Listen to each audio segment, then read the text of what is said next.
विश्वात्मक गणेश के इस एपिसोड में वास्तु रविराज की ओर से डॉक्टर रविराज का नमस्कार। दोस्तों, हमारे ऋषि मुनियों ने वेद, उपनिषद और पुराण ऐसा बहुत बड़ा खजाना जो मनुष्य ने जीवन कैसे जीना चाहिए या किन तत्वों के आधार पर हमारा जीवन होना चाहिए, हमारा कर्म कैसा होना चाहिए, ये बहुत सारी बातें वेदों में बताई गई है। लेकिन वेदों की यही क्लिष्ट भाषा हमेशा हमें वेदों से या इन संस्कृत ग्रंथों से दूर रखती है। लेकिन दोस्तों, जब हम गणेश जी की कहानी पढ़ने लगते हैं, गणेश जी की कहानी अगर रंजक तरीके से अगर हम सुनने लगते हैं, तब हमें पता चलता है कि इन रंजक कहानियों में से हमें क्या सीख मिलती है, क्या लेसन्स मिल रहे हैं, हमें आयुष्य में, अपने लाइफ में क्या सीखना चाहिए। ऐसे ही पिछले कुछ दिनों से जो हम भगवान गणेश के बारे में चर्चा कर रहे हैं, जहां तक मुझे गणेश जी समझे हैं, उसके आधार पर आज के इस एपिसोड में हम भगवान गणेश की ओर से क्या सीख सकते हैं या क्या सीखना जरूरी है, इस विषय पर ही मैं बात करना चाहूँ।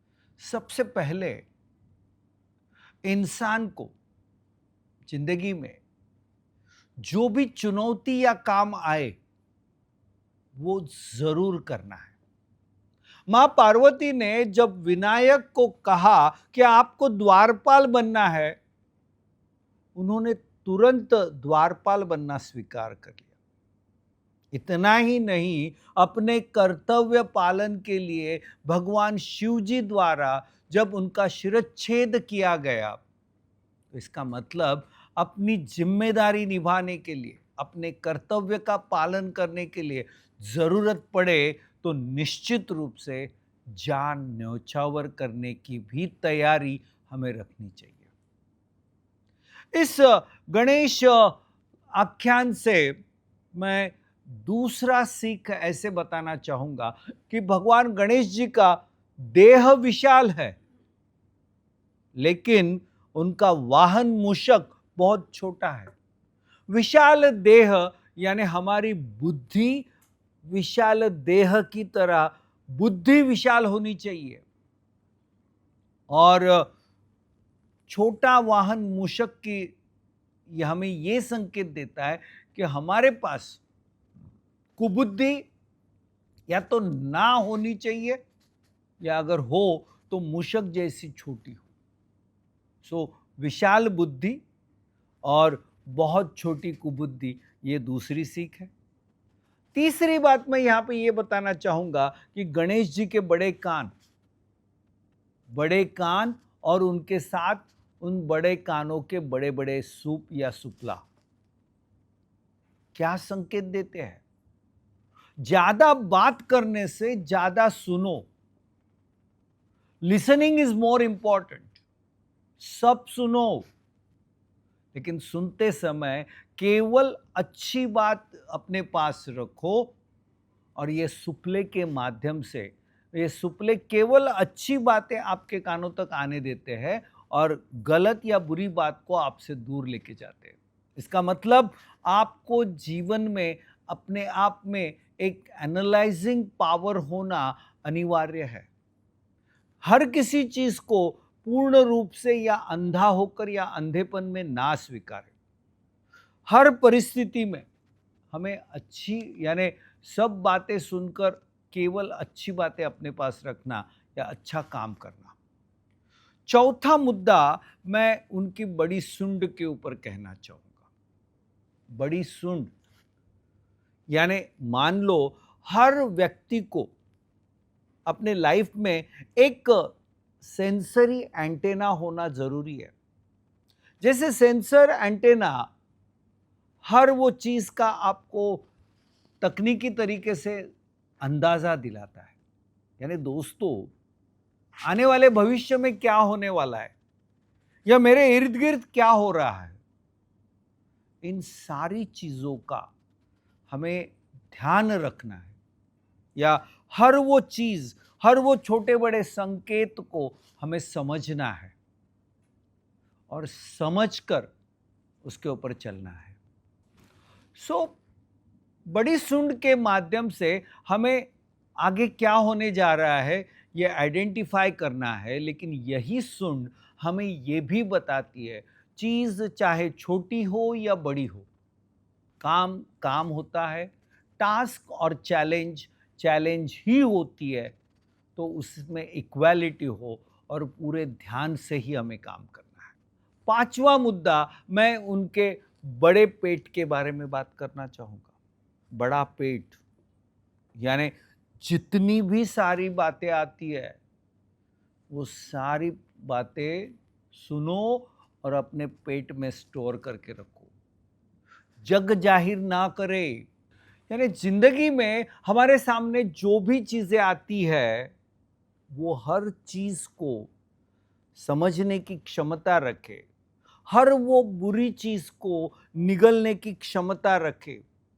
जब भी हमें जीवन में बड़ी प्रतिष्ठा, बड़ा सम्मान, अगर कुछ बड़ी अचीवमेंट मिलती है तो उन बड़ी चीजों को पचाने की ताकत हम में जरूर होनी चाहिए, और साथ ही साथ बुरी चीजों को निगलना और उनका पूर्ण रूप से नाश करना, ये बड़े पेट की ओर से हमें संकेत मिलता है। छठा मुद्दा, मैं इनका बड़े सिर के बारे में कहूंगा। फिर एक बार वही सिद्ध होता है, बड़ा सिर, जैसे बड़ा शरीर है वैसे बड़ा सिर।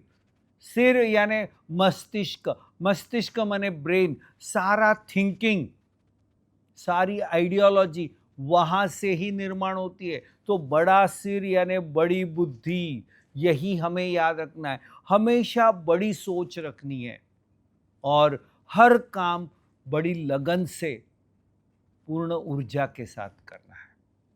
तो सातवां मुद्दा यहां पे मैं ये कहूंगा कि भगवान गणेश एकदंत है। Ekdant, one ideology, one communication, एक निर्धार। किसी भी एक नेता के लिए, लीडर के लिए सिंगल आइडियोलॉजी, सिंगल कम्युनिकेशन बहुत इंपॉर्टेंट है। वरना आज एक सोच, कल एक सोच, अगर ऐसे चंचलता अगर आप रखोगे तो आप लीडर नहीं बन पाओगे।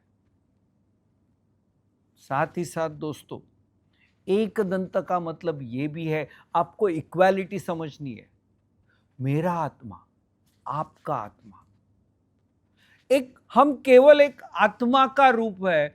इस हिसाब से अगर हम, यानी जैसे कहते हैं ना, कण कण में भगवान, हमारी आइडियोलॉजी उस तरह से हो कि आपका और मेरा एक आत्मा है, और इस एक आत्मा की पहचान, और उस हिसाब से हम काम करें, तो ही हमें जिंदगी में बेहतरीन सफलता मिलती है। यहां पे आठवां मुद्दा, हमें उनकी जो छोटी आंखें हैं उसमें से नजर आता है। वो ये है कि हमें जब भी दूर देखना है तो दूर का देखते समय निश्चित रूप से हमें आंखें छोटी करनी पड़ती है। यहां पे तो भगवान गणेश जी ने खुद ब खुद अपनी आंखें छोटी रखी है। इसका मतलब दूरदृष्टि, विजनरी होना। दोस्तों, जिंदगी में वही लोग बड़े हुए हैं, वही लोग सफलता प्राप्त कर पाए जिनके पास विजन थी, इसीलिए उन्हें विजनरी कहा जाता है। तो विजनरी अगर होना है, सफल होना है, तो आपको, आपके अंदर अगर एक वाइज इंटेलेक्ट को डेवलप करना है, तो आपको फार साइटेड, दूरदृष्टि वाला होना, ये छोटी आंखों से आपको जरूर प्राप्त हो सकता है। यहां पे नौवां मुद्दा, जब मैं यहां से नाइन्थ जो सीख में सीख रहा हूं या बताना चाहूंगा, वो गणपति के 4 हाथ, और इन 4 हाथों में जो 4 चीजें उन्होंने अपने हाथ में पकड़ी है। इसमें से पहले एक हाथ में उन्होंने कुल्हाड़ी पकड़ के रखी है। कुल्हाड़ी यानी एक बात याद रखो दोस्तों, ज्ञान प्राप्त होने के बाद अपने निगेटिविटी को नाश करना है। कुल्हाड़ी का मकसद केवल निगेटिविटी को, पुराने और बुरे कर्मों का नाश करने के लिए इस्तेमाल करना है। दूसरे हाथ में उन्होंने रस्सी पकड़ी है। रस्सी का मतलब क्या है मालूम? दोस्तों, ज्ञान प्राप्त किया तो अच्छे कर्मों के माध्यम से आपको संपन्नता आती है। इस संपन्नता को अगर आप मेडिटेशन और स्पिरिचुअलिटी की जोड़ देते हो तो आपके अंदर सफलता आती है। जब संपन्नता और सफलता ये दोनों जब एक साथ मिलती है तब जाके संपूर्ण समाधान मिलता है। इसका मतलब दोस्तों एक बात याद रखिए, बॉडी, शरीर खुश तो मन खुश, और मन और शरीर दोनों खुश तो निश्चित रूप से आत्मा को सुकून।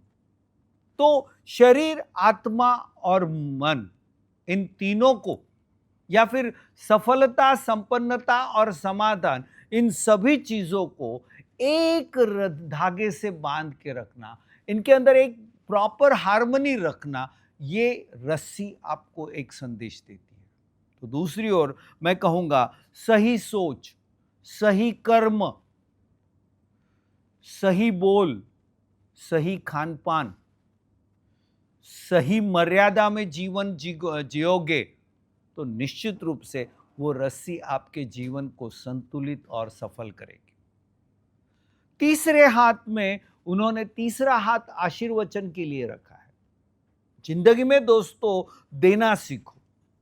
लेने के लिए तो हर कोई तैयार है, लेकिन ईश्वर के दरबार में एक ही कहा जाता है, जितना आप दोगे उससे कई गुना आप पाओगे। और ये अनुभव मैंने सैकड़ों बार लिया हुआ है। देना सीखो। इनफैक्ट इतना जरूर कहूंगा, अगर एक आम का बीज अगर आप जमीन में बोएंगे तो उससे जो पेड़ आता है वो आपको कई सालों तक हजारों मीठे आम देता है। तो देने का फल जो है वो उसी पेड़ यानी बीज और पेड़ की तरह है। तो देते जाइए, ऊपर वाला जरूर आपको देगा। और चौथा सबसे बड़ा मुद्दा जो उनके हाथ में है वो मोदक है। मोदक उन्होंने हाथ में पकड़ा है, मोदक उन्होंने खाया नहीं है, वो खा नहीं रहे हैं। इसका मतलब क्या है कि आपको जिंदगी में मेहनत करनी है, और जब मेहनत के बाद सफलता मिलती है तो निश्चित रूप से कहते हैं कि मेहनत का फल मीठा होता है। मोदक बनाने की प्रक्रिया बहुत कठिन है, लेकिन मोदक का स्वाद बेहतरीन है। जो भी व्यक्ति मोदक खाती है निश्चित रूप से खुश होती है। तो मेहनत, सफलता और सफलता का आनंद बरकरार रखिए, केवल उसको भंग मत करिए। 10वां मुद्दा यहां पे मैं ये बताना चाहूंगा कि गणपति की मूर्ति जब भी आप देखोगे ना, तो गणपति की मूर्ति का एक पांव जमीन पर है, और पूरा पांव भी कई बार पूरा पांव जमीन पे नहीं होगा, केवल 1 या 2 उंगलियां ही जमीन को टिकी हुई है, और दूसरा पांव या तो उन्होंने अपने सिंहासन पर रखा है या दूसरे पैर पर वो हवा में लटकता हुआ है। ये मुद्रा ये दर्शित करना चाहती है कि जिंदगी में हमारे पांव हमेशा जमीन पर होने चाहिए, फिर भी अलिप्तता होनी चाहिए। एक साथ जमीन के साथ यानी आम लोगों के साथ में पांव जमीन पे होना, ग्राउंड रियलिटी को समझना, लेकिन ग्राउंड रियलिटी के साथ साथ उस चीज को संभल कर केवल हमेशा के लिए उसके साथ जुड़ना नहीं है, तो वहां से डिटैच होना है और वो न्यूट्रलिटी को लाना है। ये न्यूट्रलिटी भी गणपति की इस बैठने की मुद्रा से ही हमको प्राप्त होती है। गणपति जी ने जो 11वां सीख मुझे जो बताया है वो मैं कहूँगा कि गणेश जी विशाल, मूषक वाहन छोटा। फिर एक बार विशाल सुबुद्धि छोटी कुबुद्धि।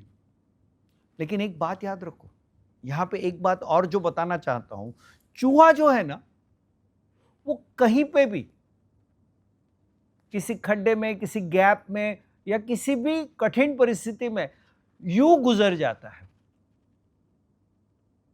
उसी तरह दोस्तों, हमारे मन की में या हमारे जीवन में बुरे विचार, अहंकार, ईगो, बुरा कर्म किस तरह से आपके अंदर आ जाता है ना, आपको पता नहीं चलता है।